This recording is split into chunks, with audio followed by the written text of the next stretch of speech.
오늘도 주님의 말씀을 통해 하나님 나라를 누리는 복이 있기를 주님의 이름으로 축원합니다.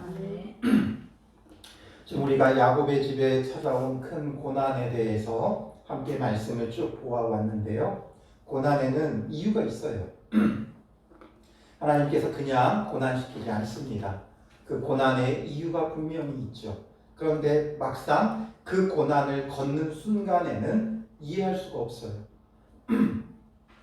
그래서 우리가 고난을 겪을 때 가장 필요한 자세는 뭐냐면 하나님에 대한 믿음과 신뢰예요.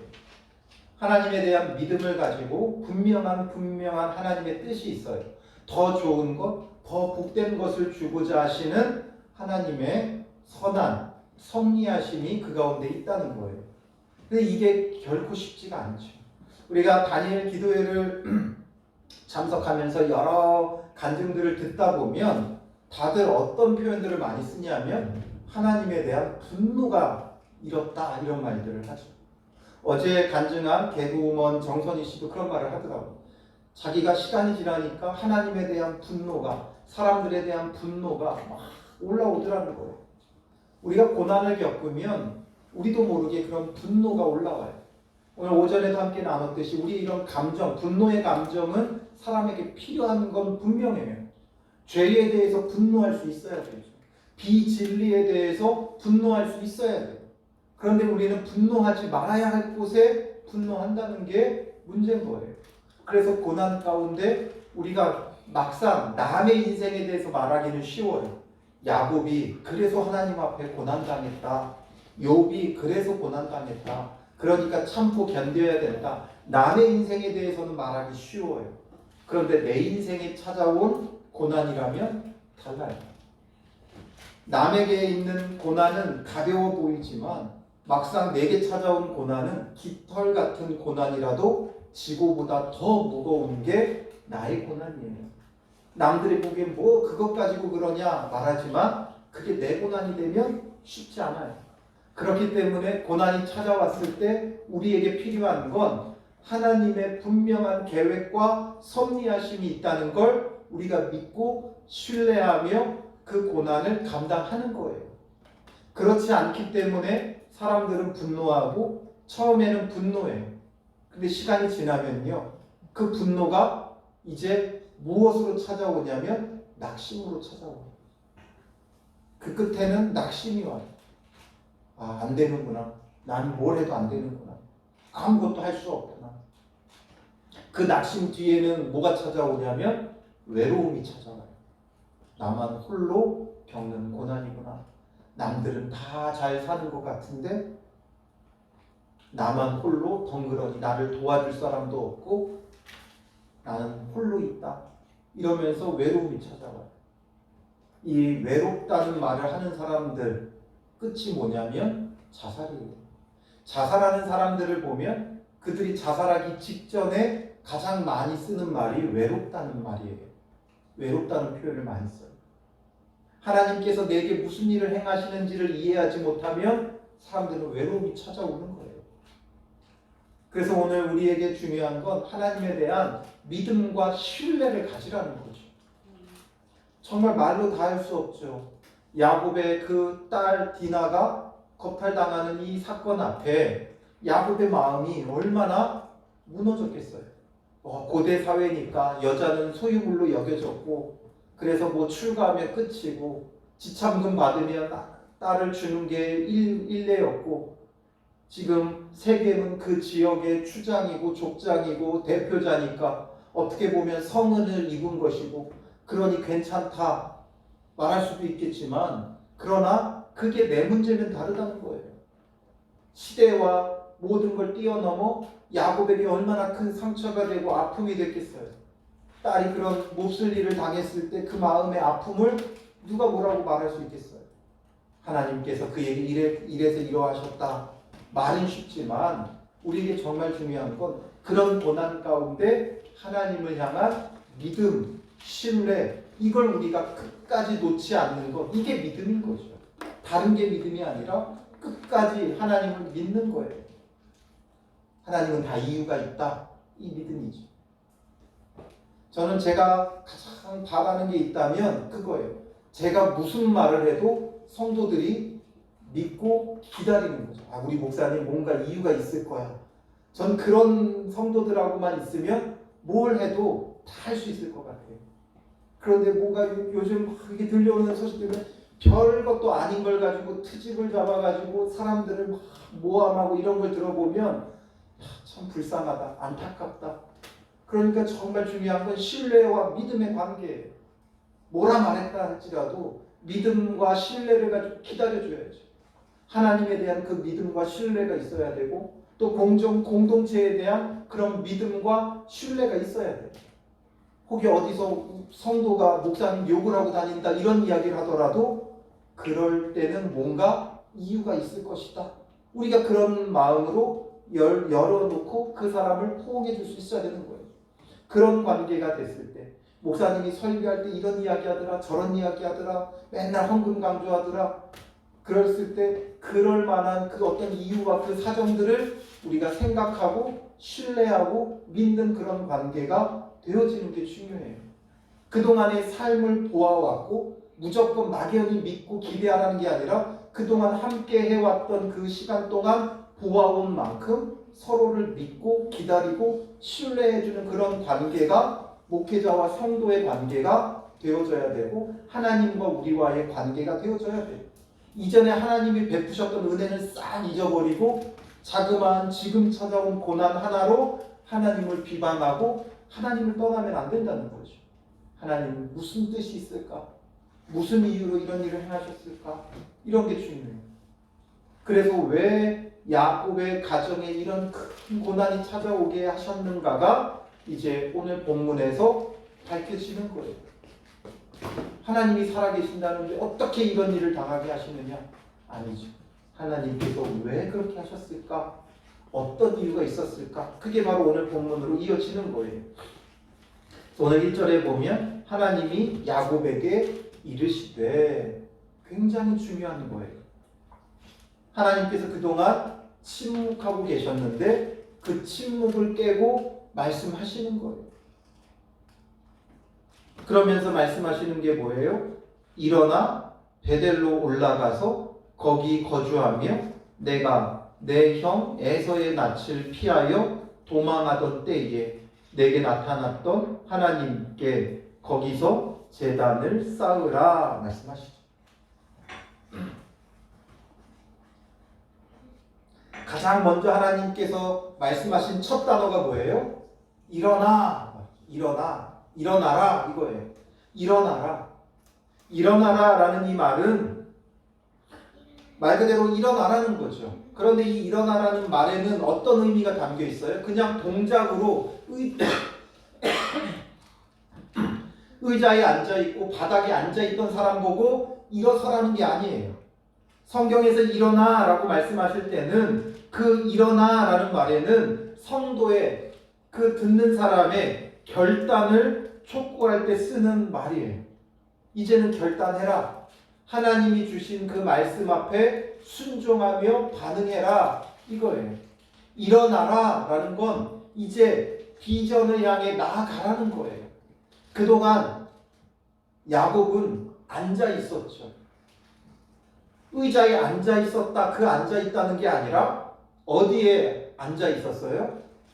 세겜에 앉아 있었던 거예요. 세겜에서 안주하고 있었던 세겜 땅을 만족해하고 그 세겜 땅에 안주하고 있던 야곱에게 일어나라. 그만 앉아있고 일어나라. 이거예요. 그래서 하나님께서 우리에게 일어나라 말씀하실 땐 우리가 안주하고 있던 그 자리에서 일어나라는 거예요. 더 이상 하나님의 뜻을 찾아 나아가지 않던 우리에게 일어나라는 거예요. 하나님의 뜻을 따라 나아가지 않고 지금 그냥 좀 뭔가 안정적으로 유지되어지고 있는 그 삶에서 일어나라는 거예요. 하나님이 주실 그 비전을 바라보며 나아가라는 거죠. 야곱에게 이런 일들이 찾아온 이유는 이렇지 않으면 일어나지 않는 거예요. 여기가 너무나 좋습니다 하면서 그곳에 안주하고 자기가 나아갈 바를 향해 나아가지 않는 그에게 야 이제 그만 정신 차리고 일어나라 말씀하시는 거예요. 더 이상 거기에 머물러 있을 때가 아니다. 일어나라. 그리고 어디로 올라가라? 베델로 올라가서 첫 번째는 일어나라는 것이고 두 번째는 올라가라 이 말이에요. 세겜에서 베델로 올라가라. 실제적으로 지리적으로도 베델이 세겜보다 더 높아요. 세겜은 해발 590m고요. 베델은 해발 895m예요. 그러니까 더 높은 지역이니까 올라가라 이런 표현을 쓰기도 하지만 베델이라는 곳이 어디예요? 하나님께서 야곱에게 나타나시고 그와 언약을 맺으셨던 곳이고 그래서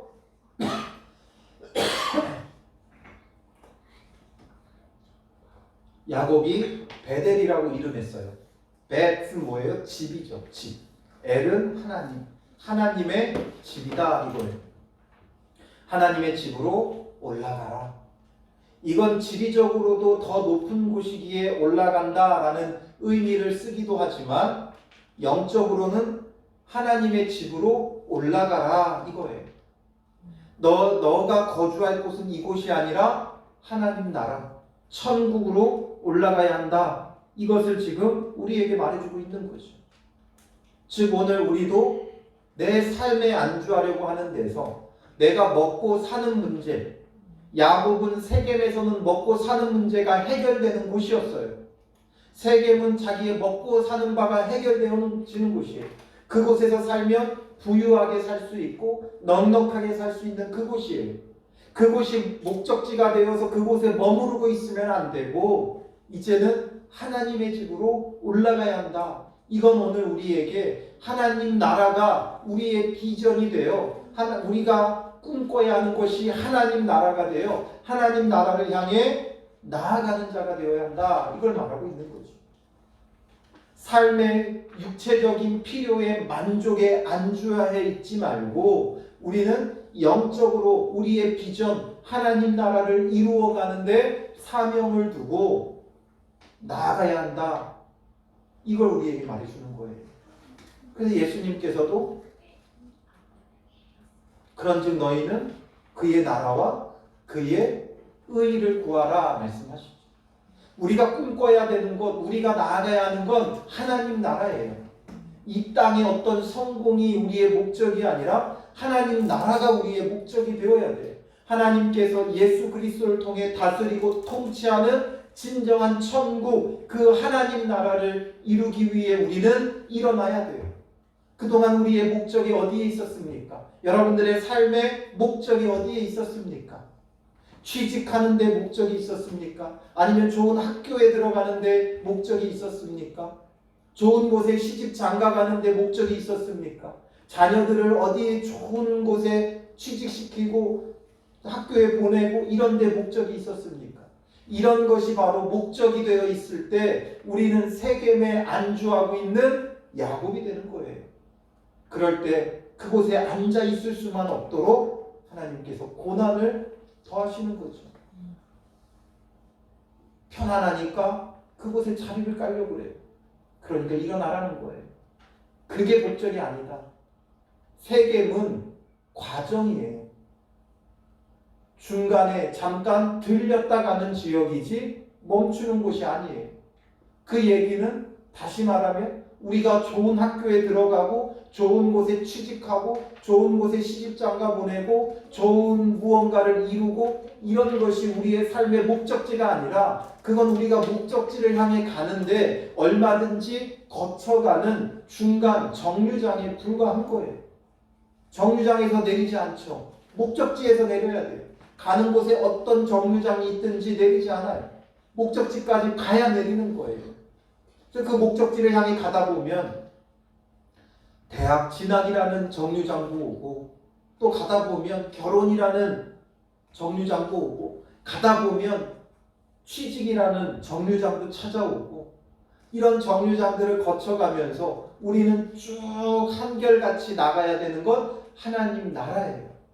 내가 학교에 들어가서 어떻게 하나님 나라를 이루어 갈 것인가? 주님의 복음의 사명을 어떻게 감당할 것인가? 가정을 어떻게 세워갈 것인가? 직장 생활을 어떻게 감당할 것인가? 그걸 놓고 기도하며 나아가야지. 내가 좋은 학교 들어갔다, 좋은 곳에 취직했다, 이것이 우리의 만족이 되면 안 된다는 거예요. 그러니 지금 일어나 올라가야 돼요. 우리는 야곱은 베델로 올라가야 됐고, 우리는 일어나 하나님 나라로 올라가는 자가 되어져야 하는 것이죠. 하나님은 하나님 나라의 목적이 있다. 제가 늘 강조하죠. 하나님을 어떻게 우리가 다 표현할 수는 없지만, 제가 신학대학원을 다니면서 그 3년 동안 비싼 수업료를 내고 먼 거리를 왔다 갔다 하면서 마지막으로 좀 뭔가 그 3년 생활에 배운 것을 정리하고 싶을 때 하나님 앞에 기도하면서, 하나님 내가 이 3년을 공부했는데 내가 공부한 걸 좀 정리하게 해주세요 할 때 하나님께서 주셨던 마음과 깨닫게 하셨던 지혜가 뭐였냐면 딱 3가지. 하나님의 눈, 하나님의 마음, 하나님의 손, 이거예요. 하나님의 눈은 하나님 나라를 향하고, 하나님의 손은 약한 자 위에 있고, 하나님의 마음에는 잃어버린 영혼이 있다는 것. 이 3가지로 싹 정리가 되어 있어요. 물론 하나님은 이게 다다 저는 말하지 않아요. 이것이 우리에게 가장 중요한 요약이죠. 요약. 눈이라는 건 뭐예요? 바라보는 건 목적이에요. 하나님께서 왜 우주 만물을 창조하셨고, 왜 예수 그리스도를 보내셨고, 왜 우리를 구원하셨고, 왜 또 예수 그리스도를 다시 보내느냐? 하나님 나라를 이루기 위한 것이죠. 그러니 하나님의 목적은 하나님 나라에 있고, 우리도 그 하나님 나라를 마음에 품고 하나님 나라를 이루어가는 믿음의 사람이 되어줘야 돼요. 그리고 하나님의 손은 약한 자 위에 있어요. 약한 자라는 게 뭐예요? 하나님을 전적으로 의지할 수밖에 없는 자. 그게 이스라엘이잖아요. 하나님을 붙잡고 늘어지는 자. 그게 이스라엘, 하나님의 백성이 되는 거예요. 하나님은 약한 자를 들어 사용하심으로 강한 자를 부끄럽게 하세요. 아무 육체라도 자랑하지 못하도록. 그리고 그 가슴에는 잃어버린 영혼들을 품고 계세요. 그러니 우리가 잃어버린 영혼들을 복음을 전하며 하나님 나라를 함께 이루어가는 믿음의 사람이 되어줘야 하는 것이죠. 그러므로 우리는 일어나 하나님 나라로 올라가는 자가 되어줘야 돼요. 우리의 삶의 목적지가 잘못되어 있었음을 깨달아야 돼요. 그게 목적이 아니라 그건 과정이에요. 학교에 들어가서 어떻게 하나님 나라를 이룰 것인가? 어떤 사람이 되어 어떻게 하나님 나라를 이룰 것인가? 우리는 장래 희망이 뭐냐 그러면 전부 다 직업을 이야기해요. 직업이 장래 희망이 되어버렸어요. 직업이 장래 희망이 아니라, 직업이 비전이 아니라 그 직업을 통해 어떻게 하나님 나라를 이루어갈 것인가, 이게 우리의 비전이 되어줘야 되는 거죠. 나를 보내신 사명의 자리에서 어떻게 하나님 나라를 이루어갈 것인가, 그게 나의 비전이 되어줘야 돼요. 그래서 그동안 주저앉아 있었던 야곱에게, 야, 거기 목적지 아니고 정류장이다. 그러니 너 이제 일어나서 너의 진짜 목적지 하나님 나라 베델을 향해 올라가라. 그리고 거기 거주해라. 거기 거주해라. 여기 거주하는 게 아니라 하나님께서 다스리고 통치하시는 곳, 하나님의 집, 거기에서 너가 거주하고 거기에서 제단을 쌓으라. 거기서 제단을 쌓으라. 제단을 쌓는다는 건 하나님을 예배하고 하나님 나라를 누린다는 거예요. 아무나 하나님 앞에 제단을 쌓을 수 없어요. 하나님의 백성만이 하나님의 제단을 쌓을 수 있죠. 그러니 그곳에서 하나님께 예배하고 하나님의 통치를 누리며 하나님 나라를 마음껏 누려라, 이거죠. 그러니까 야곱이 어떻게 반응해요? 2절에 보면 너희 중에 있는, 올라가라니까 올라간 게 아니라 먼저 준비 작업을 해요. 너희 중에 있는 이방 신상을 버리고 말해요. 그러니 지금 야곱의 그 속해 있는 식구들에게 이방 신들이 많이 있었다는 거예요. 아직까지도. 그 중에 가장 대표적인 게 뭐예요? 라헬이 가지고 나온 드라빔도 있죠. 라헬이 가지고 있는 드라빔만 있는 게 아니라 또 그 라반의 집에서 나올 때 그에게 속해 있었던 여러 그 종들이나 이런 사람들이 각자 그 집에서 섬겼던 드라빔이 있겠죠. 그리고 또 세겜에서 아들들이 그곳 그 남자들을 다 죽이고 아내들과 자녀들을 사로잡아 갔어요. 그러니까 그들이 또 가지고 온 신상들이 있었겠죠. 그러니 이런 우상들이 그 집안에 너무나 많이 있는 걸 야곱이 알고 있었던 거예요. 그러니 하나님만이 유일하신 하나님이다라는 것을 다시금 깨달으면서 자, 이거 다 버려라. 그리고 자신을 정결하게 하고 라고 말합니다. 자신을 정결하게 하고. 항상 우리에게 중요한 건 정결하게 하는 거예요. 자신을 정결하게 한다는 데는 어떤 의미가 담겨져 있어요?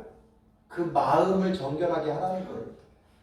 우상만 버린다고 되는 게 아니죠. 그 마음부터가 여호와 하나님, 유일하신 하나님만을 섬기는 것, 이게 중요하다는 거예요. 버리면 또다시 만들면 되잖아요. 그 마음이 정결하게 하지 않으면 또다시 취하고 싶어져요. 여러 가지 염려와 걱정이 쌓이면 또 그 우상을 따르고 싶어져요. 그러니까 정결하게 하라는 거예요. 그건 마음을 정결하게 하라는 거죠.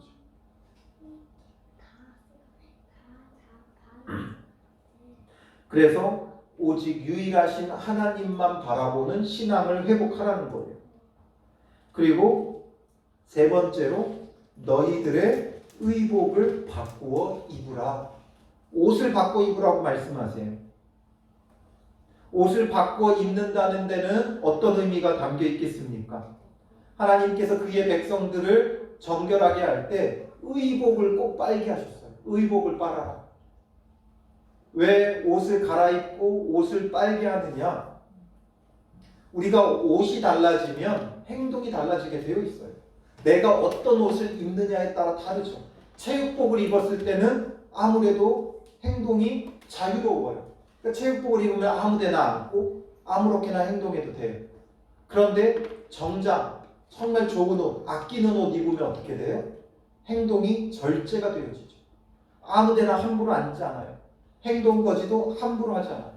와, 오늘 저 깜짝 놀랐는데 우리 도우가 떡볶이 국물 튄다고 안에 흰색 옷 입었다고 검정색 잠바를 여기까지 올리고 떡볶이를 먹더라고요. 몰랐어요. 왜 이렇게 답답하게 하고 있나. 나중에 옷이 하얀 옷이잖아. 그 얘기를 했다는 거예요. 옷이 하얗면 행동을 함부로 할 수 없어요. 이것처럼 우리가 옷을 깨끗하고 정결하게 입는 것도 중요해요. 왜냐하면 행동이 달라져요. 그렇기 때문에 우리가 항상 믿는 사람들은 옷도 늘 깨끗하고 단정하게 입어야 돼요. 아유, 뭐 옷 그냥 걸치고 입으면 되지. 그게 중요한 게 아니에요. 예전에는 멋을 내기 위해 막 예쁘게 입고 이랬지만 우리는 이제 멋을 위해서 입는 게 아니라 정결한 삶을 위해 옷도 의복도 예복도 늘 깨끗하고 정돈된 옷을 입는 것도 중요해요. 제가 예전에 이스라엘 이스라엘 성지 탐방을 하고 온 뒤에부터 한 게 있어요. 그게 뭐였냐면 가운을 입기 시작했어요. 가운, 아유 목사가 뭐 너무 막 권위적으로 보인다. 그러니까 나는 가운 같은 거 안 입는다 이랬는데 막상 이스라엘 가서 성직자들이 가운이나 이런 걸 입고 있는 걸 보니까 행동이 다르더라고요. 함부로 행동하는 사람 없고 그런 옷을 입고 함부로 어디 가서 떠드는 사람들 없어요. 목사님들이 다 같이 간 분들이 목사님들, 사모님들이었지만 평상복, 편한 옷, 여행하듯이 옷을 입으니까 이분들의 그 말들이 얼마나 시끄럽게 들리든지 그냥 말도 많고 어디 가면 꼭 다들 한마디씩 더 하고 그래서 의복도 중요하구나 이걸 생각했어요. 그냥 편하게 입으면 되지 뭐 권위적으로 보일 필요가 있나 했는데 우리의 의복도 중요해요. 믿는 사람들은 이게 의복 때문에 깨끗해지는 건 아니지만 겉에서부터 모든 게 달라져야 하는 거예요.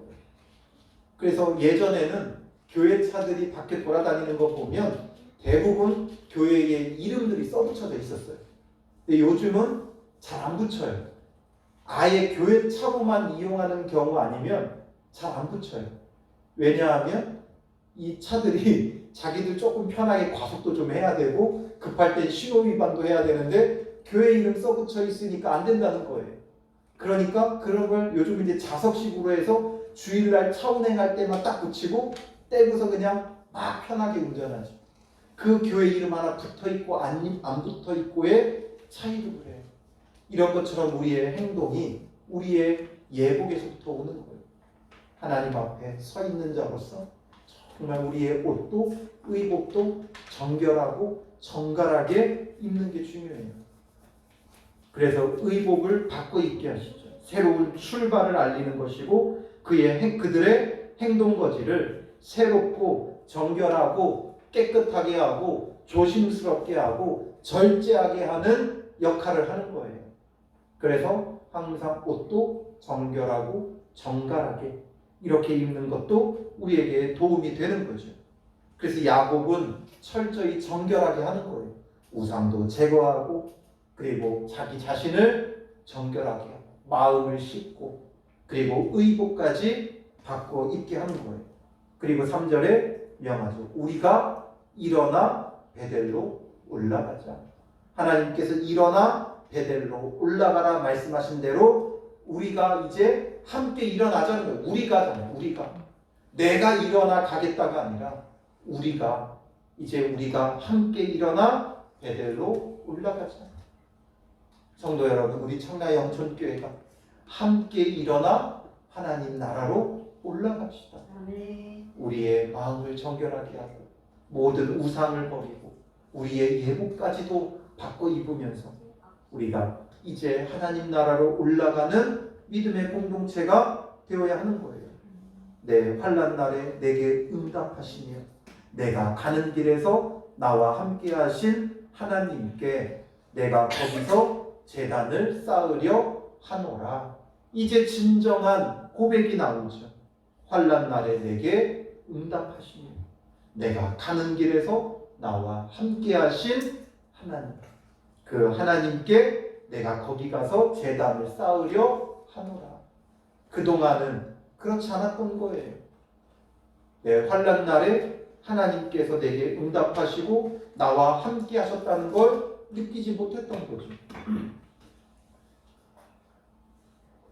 그러니까 철저히 믿음과 신뢰로 나갔던 게 아니라 철저히 야곱은 어땠어요? 두려워했어요. 철저히 라반을 두려워했고 철저히 형 에서를 두려워했고 철저히 세겜 주변의 나라들을 두려워하고 있었던 거예요. 그러나 이제는 하나님의 응답하심과 함께하심을 깨닫고 이제 제단을 쌓으러 올라가자 이거예요. 그러니까 4절에 그들이 자기 손에 있는 모든 이방 신상들과 자기 귀에 있는 귀걸이들을 야곱에게 주는지라. 그동안 우상 섬기는 데 사용했던 모든 것들을 야곱에게 주죠. 그러니까 야곱이 그것들을 세겜 근처 상수리 나무 아래에 묻고 그들이 떠났으나 말하고 있어요. 이제 상수리 나무 아래 묻어버리죠. 이제 이 신들은 다 뭐 했다는 거예요? 죽었다. 장례를 치러버리는 거죠. 아무것도 아니다. 오직 하나님만이 유일하신 신이다. 너희가 섬겼던 그 모든 우상은 다 죽었다. 땅에 묻어버리는 거예요.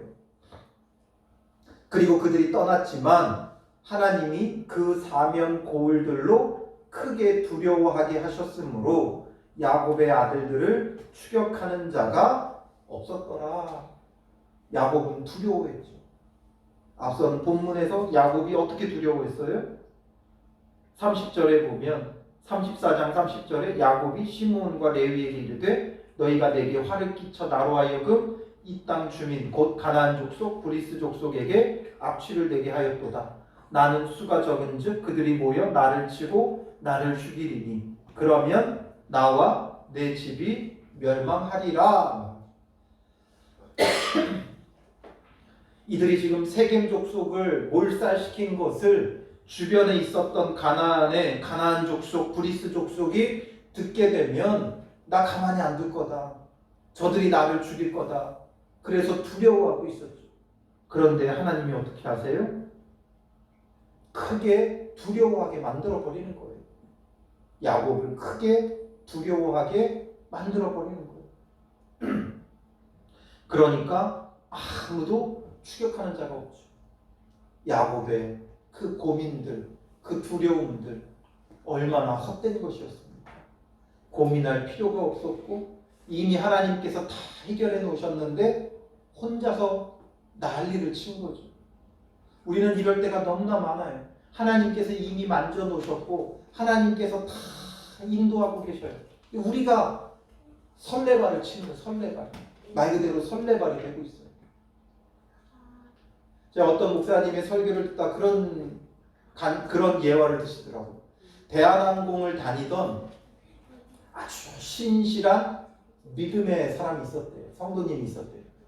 근데 이분이 어느 정도로 신실했냐면 직장을 하나님께서 내게 주신 사명의 자리로 알고 그 직장 속에서 참된 그리스도인이 되는 게 이분의 비전이었어요. 아주 신실하게 그래서 직장 생활을 잘 감당했어요.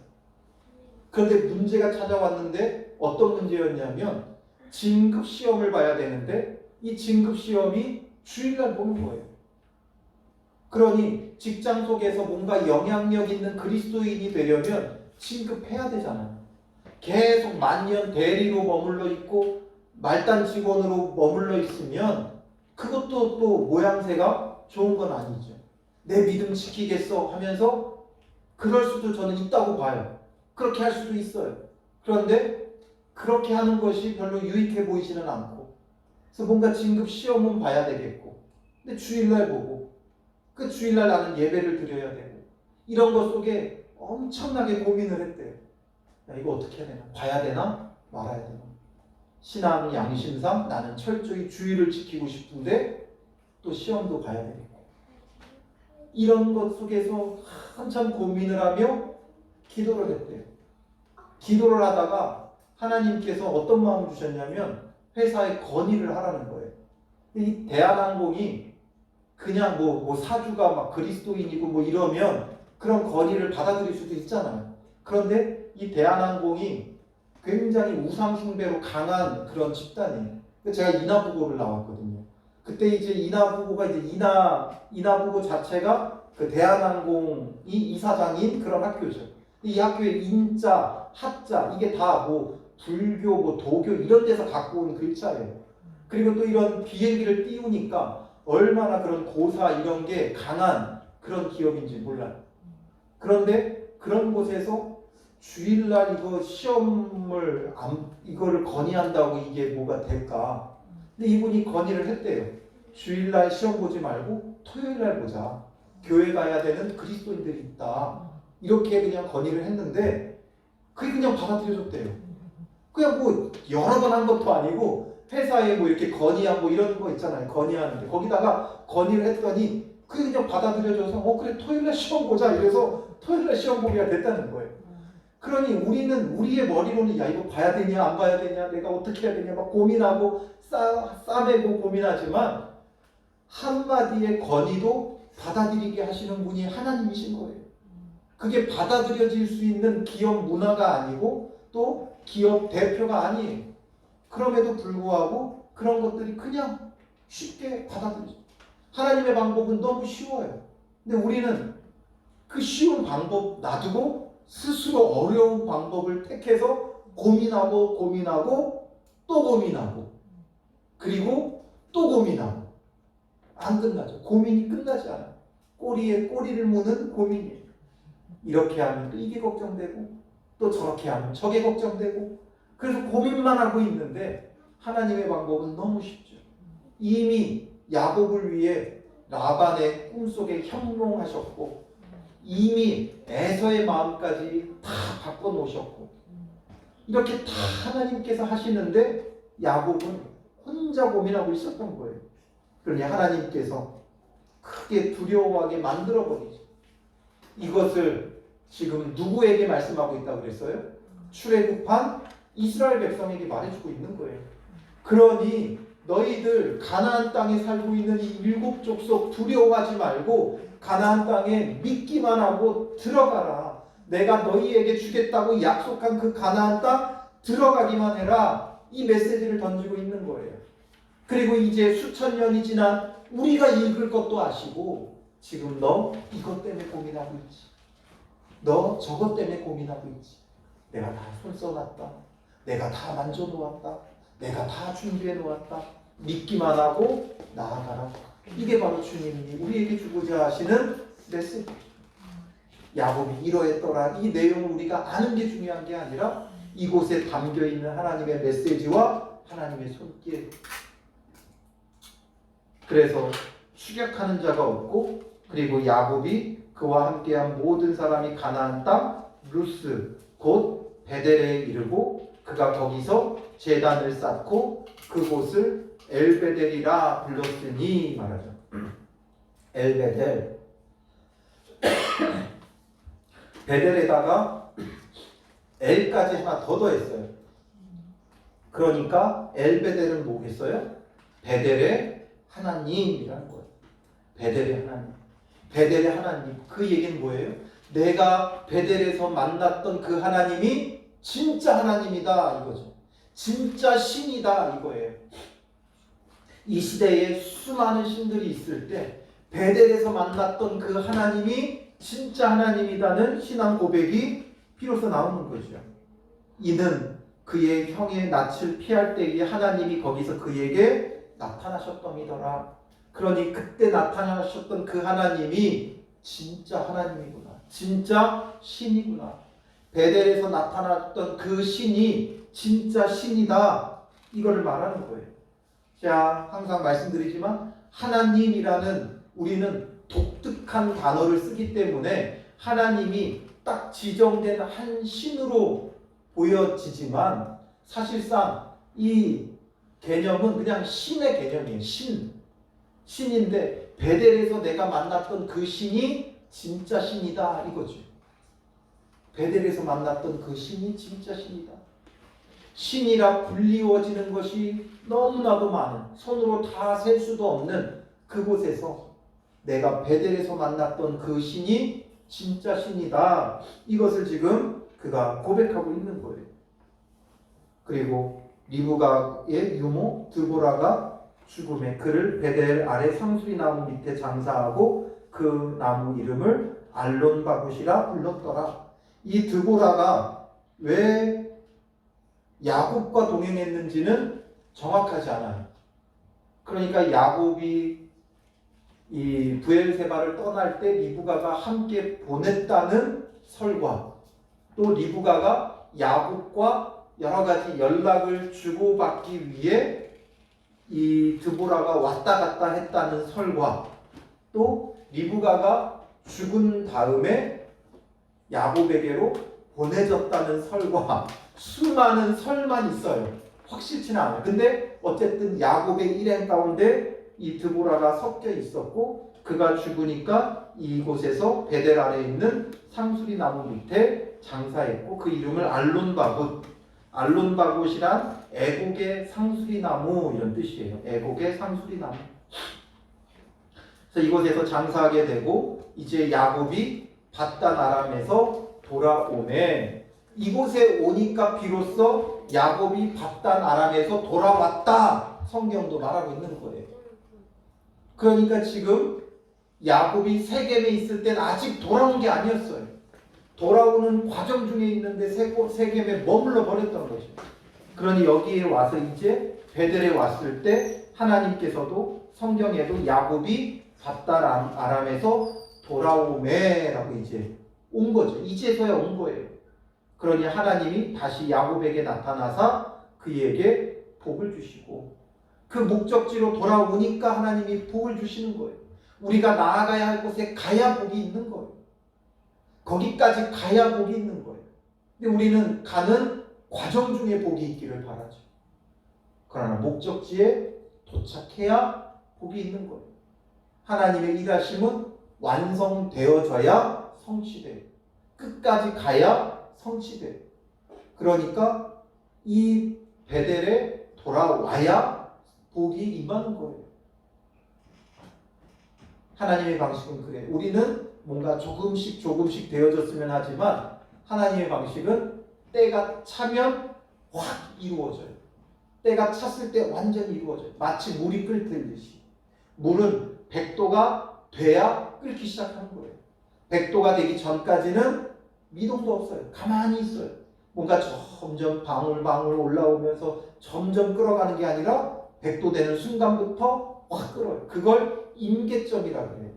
100도가 물 끓는 임계점이에요. 신앙도 임계점이 있어요. 하나님께서 정해놓은 임계점을 넘어서야 우리가 그런 믿음을 보여줘야 하나님이 원하시는 믿음의 수준에 우리가 이르렀을 때 하나님의 축복과 일하심이 나타나는 거예요. 그래서 여리고성 작전이 그러했잖아요. 아무리 돌아도 꿈쩍도 안 해요. 그 강한 여리고성 꿈쩍도 안 해요. 하루에 한 바퀴씩 아무리 돌아도 꿈쩍도 안 해요.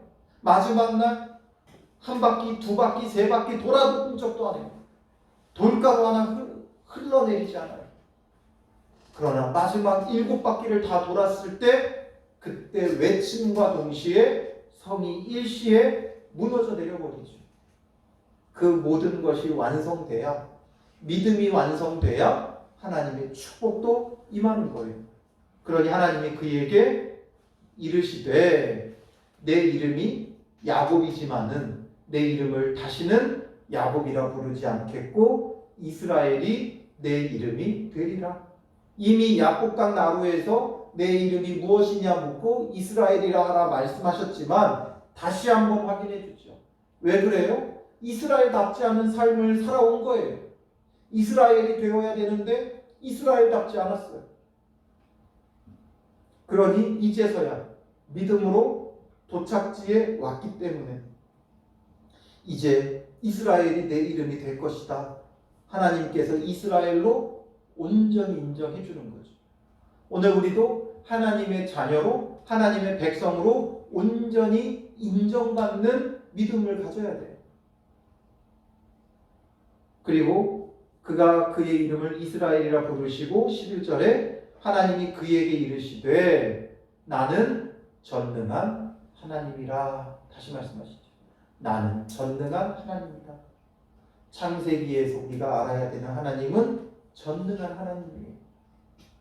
그동안 그 전능한 하나님을 못 믿어서 야곱이 이러고 있었던 거예요.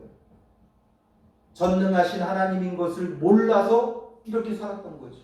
전능하신 하나님을 알았다면 라반을 두려워할 필요 없어요. 밤에 도망치듯 나올 필요가 없어요.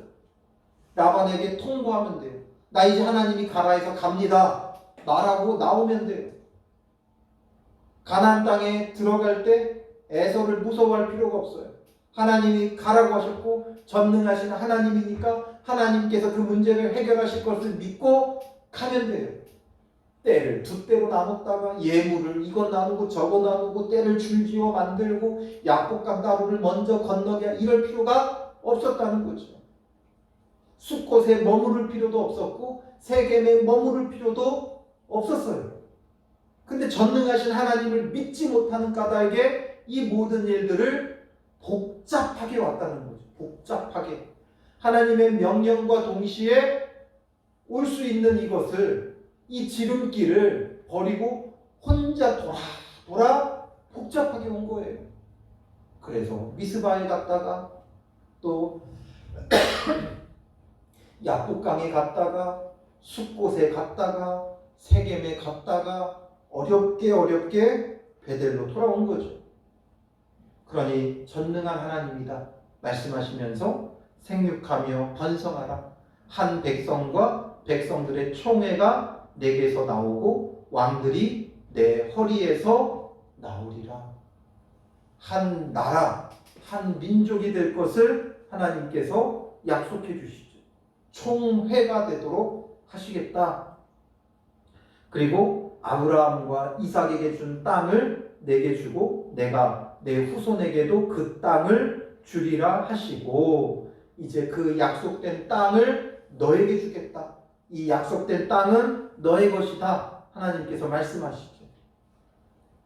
그래서 하나님이 그와 말씀하시던 곳에서 그를 떠나 올라가시는지라 야곱이 하나님이 자기와 말씀하시던 곳에 기둥 곧 돌기둥을 세우고 원래 이곳에 돌기둥을 야곱이 세웠었죠.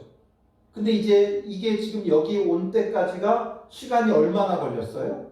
바단 아람에서 20년 있었고 바단 아람에서 돌아오면서 바로 이곳에 온 게 아니라 또 10년이 걸렸어요. 가나안 땅에 들어와서 숫곳 거쳤다, 세겜 거쳤다, 여기까지 오는데 또 10년이 걸렸어요. 그러니까 총 30년의 세월이 지나간 거죠. 30년의 세월이 지나가는 동안 그가 이전에 쌓았던 돌 제단과 돌 기둥이 다 무너져 버린 거예요. 그러니까 다시 그 돌 기둥을 세우고 그 위에 전제물을 붓고라고 되어 있죠. 전제물이라는 건 쏟아 붓다 이런 거예요. 쏟다 붓다. 그래가지고 이건 주로 포도주나 기름, 피 이런 액체 종류를 쏟아 부으면서 하나님 앞에 드리는 제사와 제물을 전제물이라고 불러요. 쏟아 부으니까 여기에는 어떤 의미가 담겨 있겠어요? 나 자신을 하나님 앞에 온전히 쏟아 붓는다. 헌신의 의미가 담겨 있는 거예요.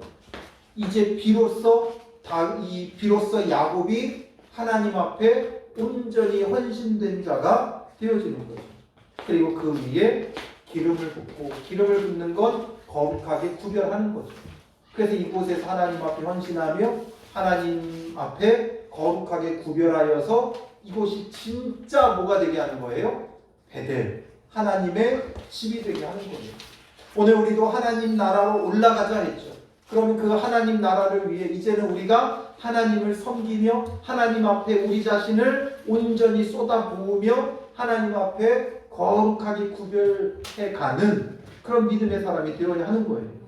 그래서 하나님이 자기와 말씀하시던 곳의 이름을 뭐라 불렀더라? 베델이라 불렀더라. 하나님의 집이다 이거죠. 그리고 이제 야곱은 그들이 베델에서 길을 떠나 에브랏에 이르기까지 얼마간 거리를 둔 곳에서 라헬이 해산하게 되어 심히 고생하여 말하죠. 라헬이 이제 해산할 날이 다가왔어요. 그리고 그곳에서 심히 고생했고 난산을 하게 되죠. 산파가 두려워하지 말라 등남하느니라. 그리고 18절에 그가 죽게 되어 그의 혼이 떠나려 할 때에 아들의 이름을 베노니라 불렀으나 라헬이 베냐민을 낳으며 죽게 되어져요. 그러며 죽는 그 순간에 베노니라고 불렀다는 거예요. 베노니는 나의 슬픔의 아들 이런 뜻이죠. 나의 슬픔의 아들. 그런데 그의 아버지는 그를 베냐민이라 불렀더라. 베냐민은 나의 오른손의 아들이에요. 오른손은 힘, 능력 이런 걸 나타내죠. 그러니까 내 능력의 아들이다 말하죠. 베논이라는 이름을 베냐민으로 부르죠. 그래서 이 베냐민을 낳고 야곱이 그토록 사랑했던 여인 라헬이 죽게 되어져요. 그리고 19절에 보면 라헬이 죽음에 에브랏 곧 베들레헴 길에 장사되었고 이 라헬을 에브랏 베들레헴 길에 장사하게 되어져요. 에브랏은 베들레헴의 옛 지명이에요. 그래서 베들레헴 길에 장사되었다. 이렇게 보면 이 라헬도 굉장히 뭐라 그래야 되나요? 기구한 운명이죠. 야곱의 사랑은 받았지만 그게 다였어요. 야곱의 사랑받은 게 전부 다였어요. 그래서 이 야곱의 본처로 여겨지는 자는 누구예요? 레아예요. 레아. 그래서 레아가 아들들을 낳고 또 레아의 시종이 아들들을 낳고 라헬의 시종이 아들들을 낳을 때까지도 이 라헬은 아들이 없었어요. 그러니 얼마나 불쌍해요. 그러다 뒤늦게서야 요셉을 낳죠. 간신히 요셉 낳았고 그리고 마지막에 베냐민 낳으면서 죽게 되어져요. 그래서 막벨라굴에 야곱과 함께 장사된 건 라헬이 아니라 레아예요.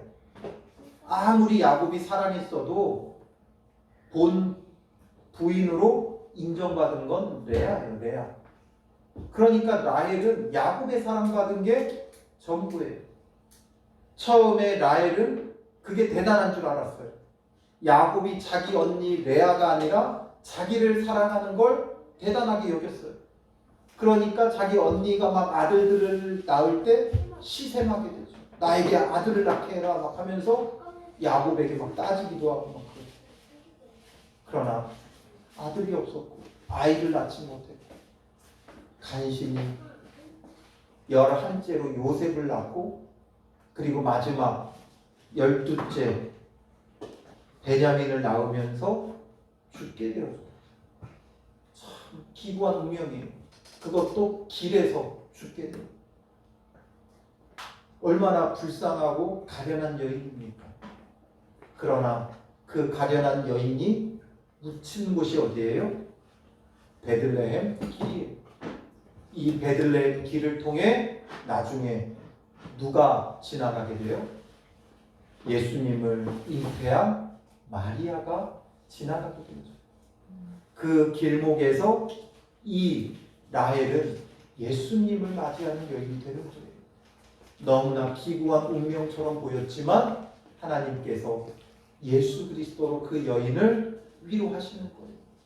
위로받을 자가 없는 라헬, 위로할 수 없는 그 라헬을 하나님께서 마리아가 태중에 아기 예수님을 안고 그 베들레헴 길로 지나가면서 그 예수님을 맞이하고 이것이 라헬의 유일한 위로가 되어지는 겁니다.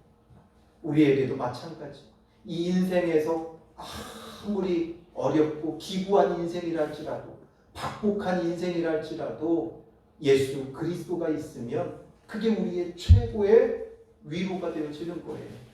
그래서 라헬은 여기에 장사되어지고 야곱이 라헬의 묘에 비를 세웠더니 지금까지 라헬의 묘비라 일컫더라.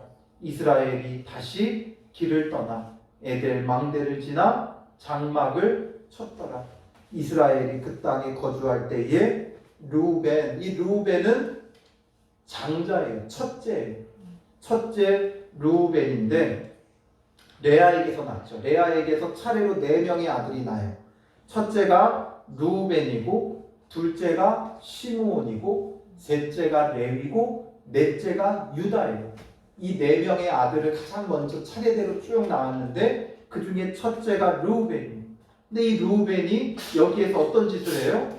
그 아버지의 척 비라와 동침함에 이스라엘이 이를 들었더라. 아버지의 척인 비라와 동침을 하게 되죠. 그리고 이스라엘도 이것을 듣게 되어지죠. 그래서 이 장자였던 르우벤이 장자의 지위를 박탈당하는 거예요. 그럼 그 다음에 누구에게로 넘어가야 돼요? 차자 시므온에게 넘어가야 되죠. 그런데 이 시므온은 무슨 짓을 했어요? 레위와 함께 칼을 드는 자가 되어져 버렸죠. 칼을 가지고 하나님의 때를 자기가 스스로 망가뜨려 버렸기 때문에 시므온도 장자의 지위를 박탈당하는 거예요. 그 다음에 누구예요? 레위인데 레위는 시므온과 함께 그 일을 모의했던 자죠. 레위도 박탈되는 거예요. 그래서 그 장자의 지위가 누구에게로 넘어가는 거예요? 유다에게로 넘어가는 거예요. 그래서 유다에게서 다윗을 거쳐 예수 그리스도가 오시게 되어지는 거죠. 결국 르우벤은 이런 짓으로 인해 장자의 지위를 박탈당해요. 그러나 하나님의 백성에서는 탈락되는 건 아니에요. 야곱에서부터는 이제 모두가 하나님의 백성으로 형성되어져 가는 거예요. 그래서 야곱의 아들은 12이라.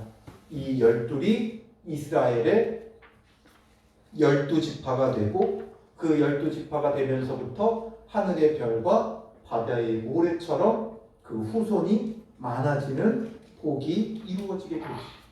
이 속에서 보면 당연한 자는 없어요. 복 받을 만한 자는 없어요.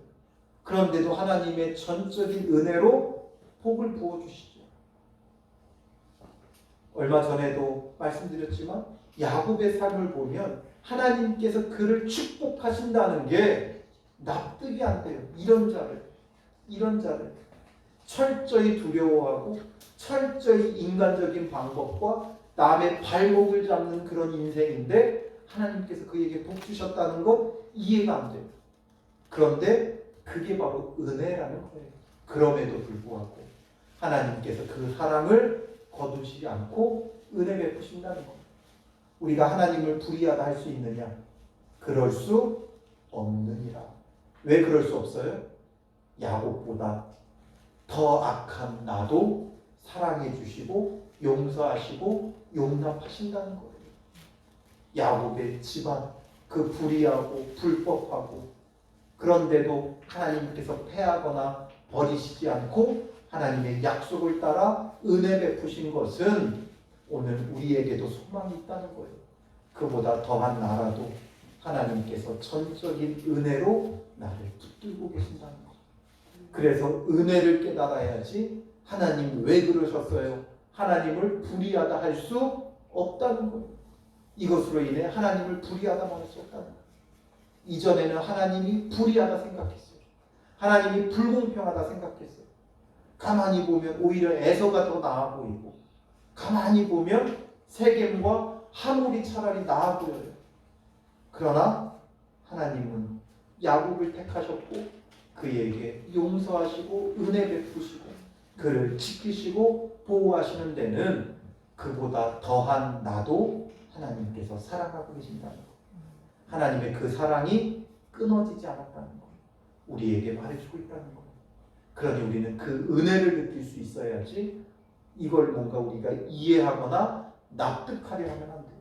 이건 우리의 이해와 납득을 넘어서는 하나님의 크신 사랑이에요. 부모의 자녀를 향한 그 사랑을 어떻게 이해할 수 있어요? 어떻게 설명할 수 있어요? 그것처럼 하나님께서 우리를 자녀 삼으시고 베푸시는 그 은혜 이해할 수 없으나 전적인 은혜이기에 그저 감사한 거예요. 그냥 감사한 거예요.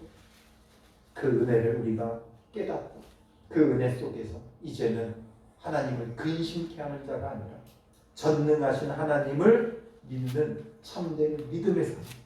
일어나 하나님 나라를 향해 올라가는 자가 되면 되는 거예요. 항상 우리에게 중요한 건 도덕적으로 어떠하느냐가 아니라 우리의 방향성이라고 했죠. 하나님께서 주신 그 삶의 방향성, 목적, 비전을 가지고 나아가는 자가 되면 돼요.